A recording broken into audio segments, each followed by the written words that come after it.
प्रदेश के मुख्य सचिव दुर्गा शंकर मिश्र पहुंचे आगरा। सर्किट हाउस में दिया गया गार्ड ऑफ ऑनर। मुख्य सचिव पहुंचे ताजमहल मेट्रो स्टेशन। मुख्य सचिव ने किया मेट्रो का सफर। इस दौरान DM Agra Bhanuchandra Goswami, MD UPMRC और आला अधिकारी रहे मौजूद। मेट्रो में सफर के दौरान मुख्य सचिव दुर्गा शंकर मिश्र ने अधिकारियों से ली अगले मेट्रो कॉरिडोर बनने की जानकारी। सभी मेट्रो स्टेशन पर यात्रियों की सुविधाओं और सुरक्षा का भी लिया जायजा।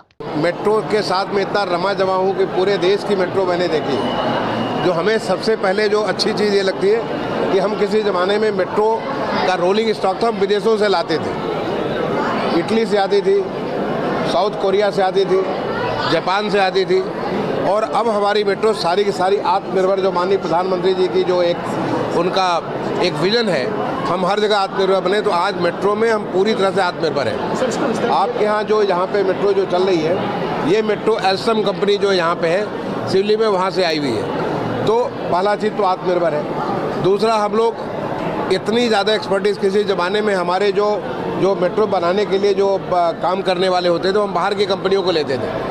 आज हमारे खुद के लोगों में इतनी एक्सपर्टीज़ डेवलप हो गई है कि हम खुद अपनी मेट्रो बना रहे हैं। आज हालत है कि हम अपनी मेट्रो के लोग जाके विदेशों में उनको जो है कंसल्टेंसी दे रहे हैं। ये भी एक बहुत बड़ी बात है। एमजी रोड के लोग चाहते हैं कि भूमिगत बने मेट्रो। देखो, भूमिगत मेट्रो बनाने का फ़ायदा भी और नुकसान भी है। जो सबसे बड़ा नुकसान ये है कि जिसमें भूमिगत बनेगा उसमें पूरा का पूरा वहाँ ऑपरेशन बंद हो जाएगा। समझिए कि 2-3 साल तक अगर एमजी रोड पूरा बंद हो जाए, आप सोचिए कि आगरा का क्या हालत होगी। पहली चीज़। दूसरी चीज़ कि जो अंडरग्राउंड मेट्रो बनती है उसमें कॉस्ट जो है, अगर ऊपर की बनती है, ऊपर में मेट्रो बनाने में करीब 250 करोड़ के आसपास खर्च आता है। 200 से 250 करोड़ खर्च आता है। आप अंडरग्राउंड बनाते हो उसमें 750 से 800 करोड़ की खर्च आता है, यानी लगभग 3 गुना खर्च होता है। वो खर्च कहाँ से मेट्रो कंपनी कहाँ से लाएगी? वो हमारे किराए से लाएगी। तो यानी पैसेंजर्स के ऊपर भार बहुत ज़्यादा बढ़ जाएगा।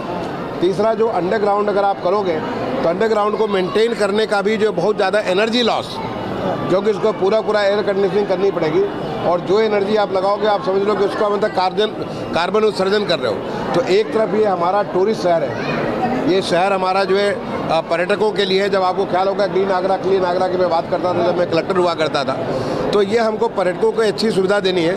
अगर आप यहाँ पे कार्बन का उत्सर्जन करेंगे तो शहर का वातावरण भी, यहाँ का पर्यावरण को भी सीधा उसका नुकसान पड़ेगा। तो मैं समझता हूँ कि न तो ये व्यापारियों के हित में है, न तो ये यहाँ के नागरिकों के हित में है, न तो ये पर्यटकों के हित में है। किसके हित में? क्योंकि आज हमारे देश में जिस प्रकार से तेज़ी से मेट्रो का विकास हुआ है, अभी हम 900 किलोमीटर से ज़्यादा, लगभग 915 किलोमीटर, ये किस्वा सरबड़ा आगरा जहाँ पे ये मेट्रो चल रही थी, तो 915 किलोमीटर मेट्रो चल चुकी है।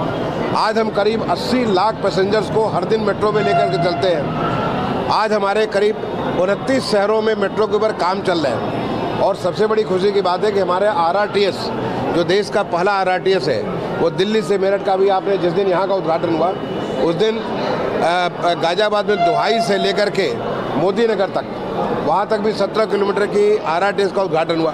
तो जिस तेज़ी के साथ देश में विकास हो रहा है, हम कम से कम खर्चे में अधिक से अधिक बेहतर सुविधा नागरिकों को देना चाहते हैं। आगरा को जोड़ेंगे फतेहपुर से भी मेट्रो द्वारा? देखिए, इतने दूर की मेट्रो नहीं होती। मेट्रो जो हमेशा शहर के भीतर बनती है, मेट्रो हमेशा शहर के भीतर बनती है, क्योंकि मेट्रो में एक तो कॉस्ट बहुत ज़्यादा होता है, और दूसरा उसके चलने वाले भी चाहिए। क्योंकि यहाँ से लेकर अगर फतेहपुर सिकरी की बात करेंगे तो उतना दूर जाने के लिए पैसेंजर्स नहीं मिलेंगे, केवल पर्यटकों के लिए। क्योंकि ये तो यहाँ के नागरिकों के लिए सुविधा है, पर्यटकों के लिए अतिरिक्त सुविधा है। क्योंकि जो पर्यटक विदेशों से आ रहे हैं, अब वो देखिए कि जब आगरा में आपका एयरपोर्ट इतना खूबसूरत बन गया, एयरपोर्ट बन रहा है, आपका यहाँ पे मेट्रो बन गया, आगरा में ताजमहल है, आगरा में तमाम सारी ऐसी फैसिलिटीज़, आज जो इतनी सारी फैसिलिटी बन गई, तो जो भी पर्यटक बाहर से आते हैं उनको लगता है कि एक इंटरनेशनल स्तर की, अंतर्राष्ट्रीय स्तर की सुविधा आपके शहर में मिल रही है, और उसमें मेट्रो के आने से इसका बहुत ज़्यादा इजाफा हुआ है।